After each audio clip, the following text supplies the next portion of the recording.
Bismillahirrahmanirrahim. It's me Sayyid Muhammad Hassan Raza from mathymath.com.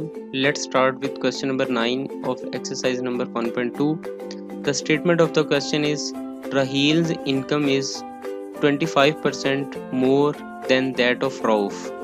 What percentage is Rauf less than Rahil?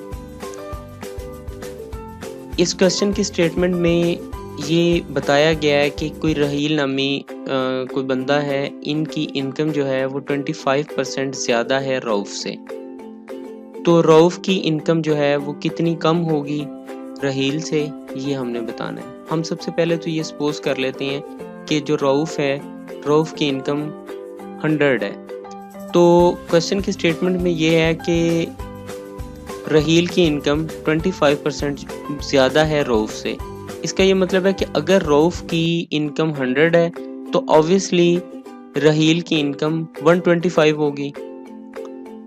तो यहाँ पे रहील की income 125 आ जाती है। अब हम ये परसेंटेज लेते हैं रऊफ़ की इनकम का, तो रऊफ़ की इनकम का परसेंटेज इस तरह से आएगा कि यानी इनके अंदर बेसिकली 25 रुपीज़ का डिफरेंस आएगा।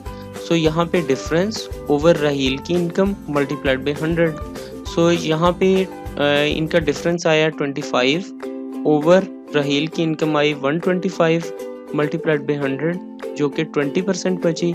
सो रऊफ़ की इनकम 20% कम है रहील की इनकम से। क्वेश्चन बहुत ही ज़्यादा सिंपल था।